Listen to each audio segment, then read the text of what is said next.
'Di ba naka-budget na lahat ng gastusin sa buong taon, pati gagastusin sa kalamidad? Bakit naisipan niyong kumuha ng pera kung saan-saan na hindi dumadaan sa public hearing? Correct.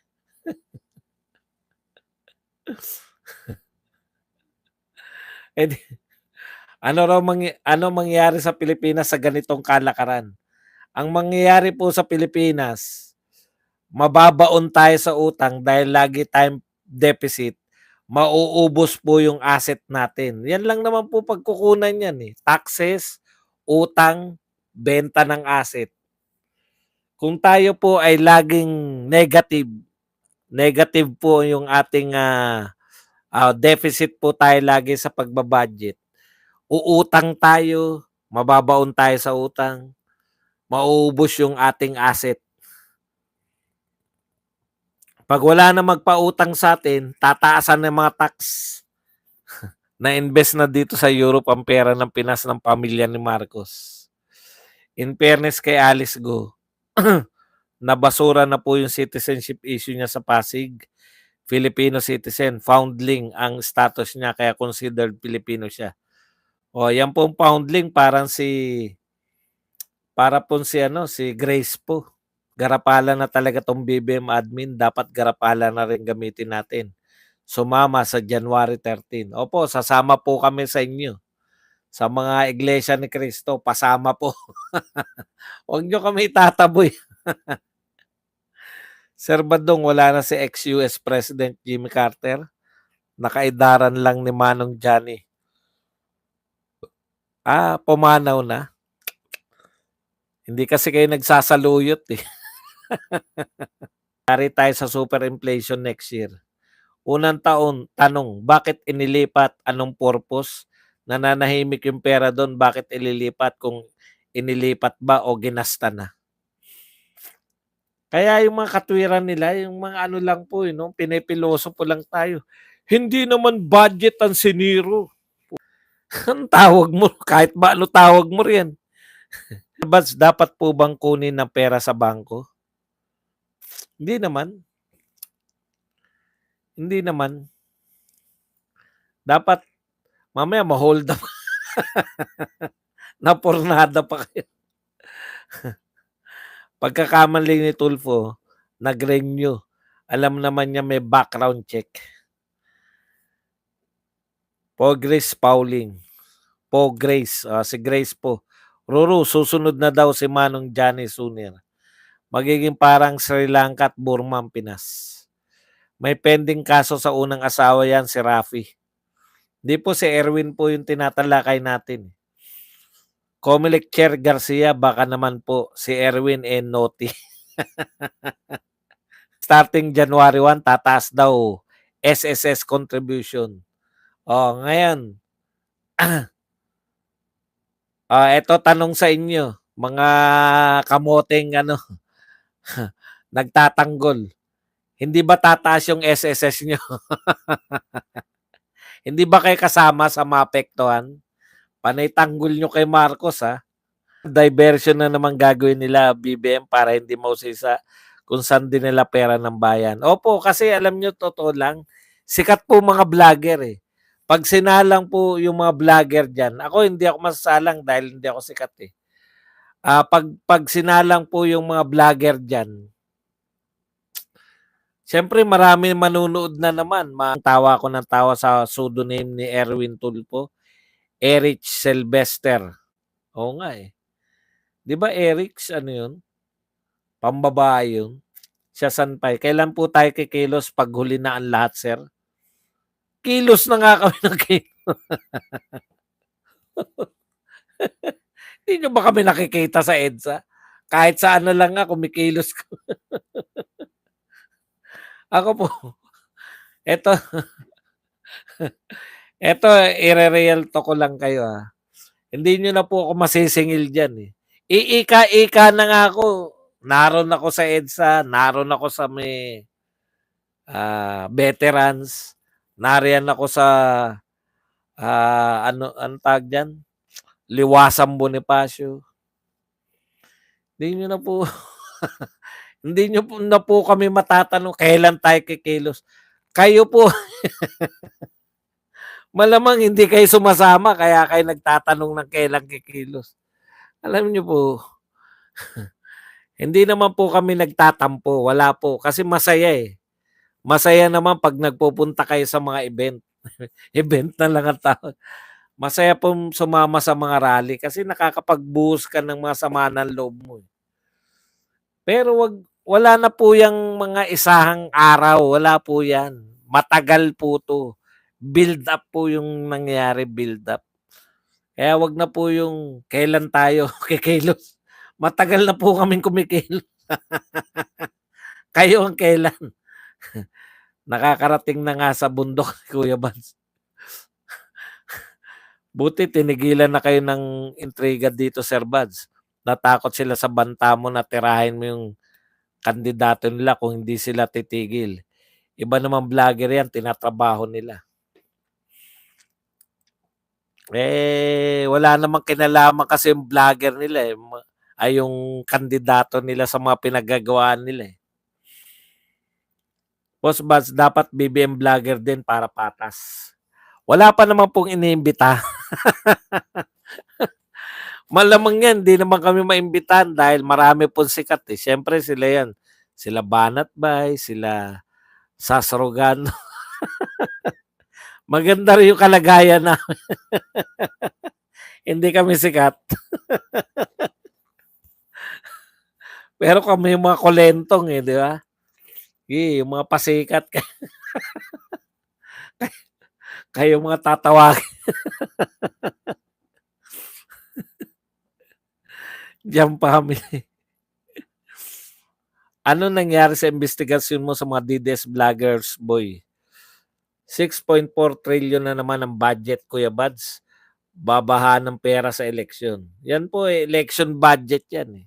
Pag kinasuhan nila mga Duterte's vlogger, di kasuhan din yung mga BBM at Tambi vlogger. Ano naman ikakaso nila? Hindi po sila. Yari sila sa mga vlogger pag nagkaso sila. Nakita ko kanina si kumakawin na mag-isa. Kamote-moto MMLSO. Kapag 100 per kilo ng bigas, mag-aklas ng Pilipinas. Gusto nila makontempt mga DDS vloggers.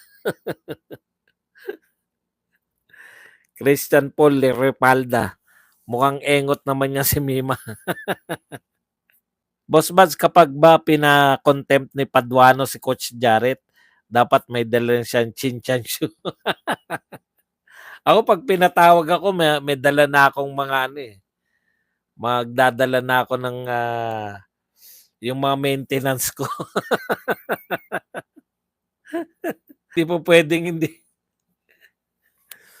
Barbadong ang House of Representatives naging House of Reptiles na may buhaya, linta at saka buitre na nasa loob. Badong kahit nasa Nationalista Party sina Yusek Ronald Cardema at attorney Kong Marie Cardema bilang bokal at konsehal sa Calamba City. Ha? Alam ko ano sila, eh. Alam ko sa Duterte Youth pa rin si ano, eh, si Congressman na Cardema. Boss, kapag ba tinanong ka ni Abante na yes or no, gagayahin mo sagot ni Tatay Digong that you are not an investigator? Hindi po. Si Tatay Digong. Si Tatay Digong lang yun. Pag sinabing yes or no lang isasagot, yes or no talaga, literal isasagot ko. Yes, iba yung nabito ay yung 26 billion lang ng DPWH at yung unprogram. Wala namang pondo pa yung unprogram din. Correct. Tsaka yung 26 billion para lang po mas malaki yung education. Hindi po dahil nakinig talaga. Ano pinakinggan nyo? Wala naman kayong pinakinggan. Nariyan pa rin po.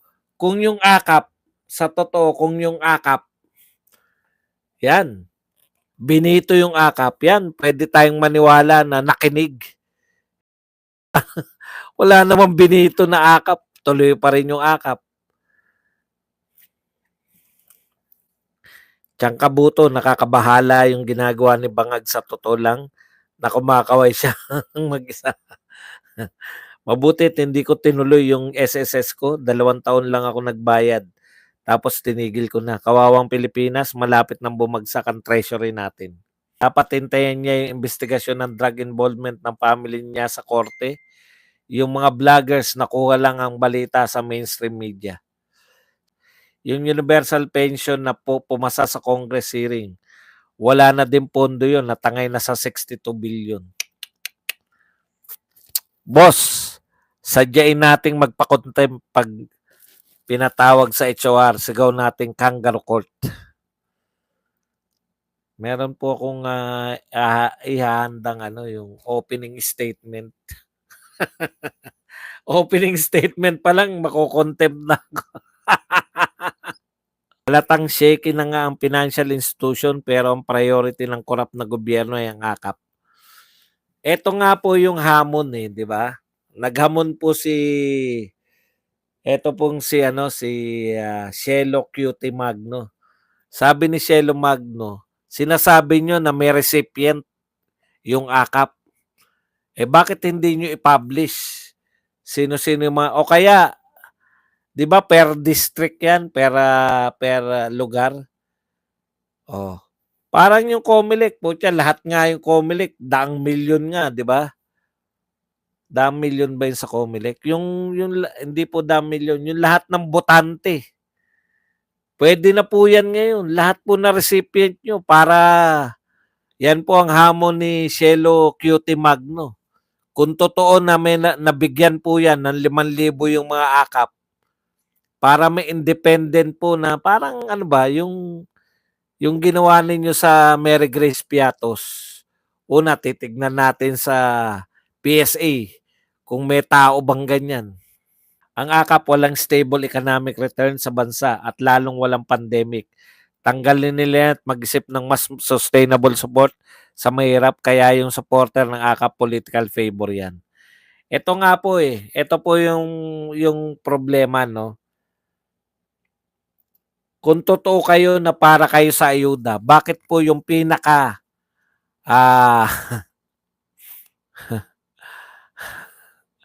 bakit po yung pinaka matinong ayuda? Anong tawag doon? Yung pinakamaayos, yan. Bakit po yung pinakamaayos, yung may batas, yung 4-piece, binawasan ninyo ng pondo? Yun yung pinakamalaking tanong Yung 4-piece po, yan po, maayos po yan. Malinaw po kung sino po yung bibigyan. May mga po yan, may mga kapalit, di ba? Titiyakin mo na pag-aaralin mo yung anak mo. Ang ganda po Ako nagagandaan ako sa 4-piece. Ipinagpapauna ko po, hindi po yan kay Duterte. Pero maganda Nakita ko po kasi yan sa actual Yung mga magulang po, ang nagpipilit sa anak nila na pumasok. Dati po yung mga mahirap na magulang, inaano nila yung mga anak nila na, anak, huwag ka nang pumasok, tumulong ka na lang sa amin. Maghanap buhay ka na dyan, kahit kargador ka dyan sa palengke. Ngayon po, hindi. Pumasok ka, anak, sayang yung 4-piece. Wala tayong makukuha pag na-drop ka. Kailangan ng mga Pilipino yung mga basic needs, hindi ayuda. Ayan. Boss Bad, sana po tuloy-tuloy panawagan na tulong kay Colonel Grijaldo po ba yun? Napadalhan po kaya ng tulong ni Mayor Baste ang family niya? May mga isang salita po yan Sir Bans, nagsalita si Maui, wala daw siyang pakialam sa Duterte sa vlog ni Traveler. Wala. Duterte po ako. Hindi po ako supporter ni Maui. Nagkikita lang kami niyan doon sa EDSA. Ano po problema ko dyan sa mga yan? Kahit po mag-away-away po sila, wala po akong pakialam dyan. Away nila. Kung hindi siya Duterte, hindi siya Duterte. Bakit sinuporta? Ano po ba kung hindi Duterte si Maui? ano po sa'kin, ang dami-daming vlogger. Hindi naman po gano'n sikat 'yan para ako yung mataranta kung siya ba ay supporter ni Duterte o hindi siya supporter ni Duterte. Nakikita ko siya riyan dahil sila yung ano, 'di ba, sila yung mga Friday Club ni JM. Pero si JM Morales yung leader nun, vlogger lang si Maui ro'n. Sumuporta kami dun sa EDSA, hindi po kay Maui. Sa sobrang effective boss ng 4-piece, yung mga netibo nagpaparami na anak na talaga kakaiba yan. But so we can't use PhilHealth now? Meron naman pong PhilHealth. Meron pa rin naman pong PhilHealth ngayon. Ang point lang po, mali po yung ginawa nila sa PhilHealth, eh. Dapat inobliga nila yung PhilHealth kasi under po ng presidente yung PhilHealth, eh. Hindi naman po yan separate. Hindi po yan katulad ng COMELEC, hindi po yan katulad ng CHR. Basta yung mga commission on election, commission on human rights. Ano pa ba yung mga ano na hindi po pwedeng diktahan ng Malacanang. Tao po nila yan, DOH secretary. Tao po ni Marcos yan. Siya po yung chairman. Alam niyo yun? Ang pinapaliwanag natin dito, mali po yung mga paliwanag nila na porket may pera, hindi nabibigyan ng ayuda. Bakit? O hindi nabibigyan ng pondo. Bakit po hindi nararapat yun? Kasi meron kayong mga pinasasagot sa PhilHealth na hindi naghuhulog, hindi po PhilHealth member. Yung pondo po ng PhilHealth, para po yun sa mga PhilHealth member. No? Ngayon, ang gusto ninyo, pati yung mga hindi PhilHealth member, kargahin ng PhilHealth. Trabaho nyo na yan. Halimbawa po yung mga senior citizen. Wala na po silang hulog sa PhilHealth. Ginawa po silang pinasasagot po sa kanila. Pinasasagot po sa PhilHealth yung gastusin ng mga senior citizen pag na-hospital. Di ba dapat wag niyong kunin sa amin yan dahil pinaghirapan namin yan. Kayo dapat yung sasagot nun, yung gobyerno. Kaya dapat meron kayong nilalaan na pondo. Ngayon, kung marami po yung naipon ng PhilHealth, lalawakan niya dapat. Lalawakan niya dapat ng anong tawag doon? Lalawakan niya dapat yung mga benepisyo natin. So saan kumuha ng pambayad? Walang pondo. Sa PhilHealth. Yun nga, yung pondo natin na naipon mula sa kontribusyon ng mga miyembro, pati yun ang ibabayad natin sa mga hindi miyembro. Doon din nila kukunin na which is unfair. Unfair po yun. Dapat sagot na ng gobyerno yun, eh. At hindi naman po sagot ng gobyerno na ibabawas pa. Kaya nga po nag-create ng automatic mula po ron sa mga taxes. Yung tax po ng sigarilyo at alak, malaking porsyento po niyan, diretso po sa PhilHealth. Yun po yung gagastusin mo para sa mga hindi miyembro na sinasagot ng PhilHealth. Kaya maling-mali po yung direksyon nila. Kung may budget pa naman kayo, di ubusin nyo. Paano pag naubos? Saan kumuha ng pambayad? Dapat sa gobyerno yun. Sir Bads, pag pinatawag ka ng HR, kunin mong counsel si Tatay Digong para di ka masyadong tanongin ng yes or no. Mahirap pong kunin si Tatay Digong. Inasa na lang ng gobyerno sa mga nagbabayad sa PhilHealth. Correct. Si Amy singilin natin sa 2025 election, bakit pinasok niya ang kapatid knowing addict pa lang kapatid niya? Hindi yan mananalo next year, liligwakin yan. Tinira mo na si Birador. James Bramlett, pinatulang ko na. Unahin ligwak yan si Imee. Subsides para sana sa mga non-members. Subsidies. Akala ni Bangag siguro, Sir Bads, private corporation yung PhilHealth. Kaya kinuha daw nila yon kita dahil marami naman daw. May pera yung PhilHealth.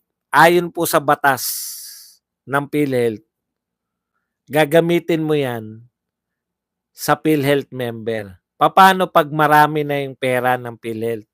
Dalawa po pwedeng gawin. Una, wag isuspend mo yung pangongolekta ng premium. Hindi natin ginagawa yon. Ikalawa, palawakin mo yung benepisyo. Halimbawa, 10% lang yung benepisyo, 30% lang yung benepisyo mo. Kada ma-hospital ka, 30% lang yung sagot ng PhilHealth. Palawakin mo, gawin mo 70%. Kasi maraming pera eh. 'Di ba? 'Yun yung point ko doon. 'Yun yung sinasabi natin. Bakit mo siya isi-zero? Bakit hindi mo siya bibigyan ng budget mula sa national government? Meron naman siyang pagkukunan, hindi naman 'yan ibabawas sa akap. Yan po ay kukunin mula sa budget na kinokolekta ng buwis. Direkta yan eh. Nakaalat po yan sa buwis ng habang may naninigarilyo, madadagdagan yung pondo ng PhilHealth. Nakakita ng pera, wag na natin bigyan ng pondo yan. Hindi nga nila nauubos eh. Hindi po ganun yun. Paano yung mga pinakakarga nyo sa PhilHealth? Yun. Tahimik si DepEd's secretary sa budget. Umangal nga po. Wala naman palang say yan eh. Christian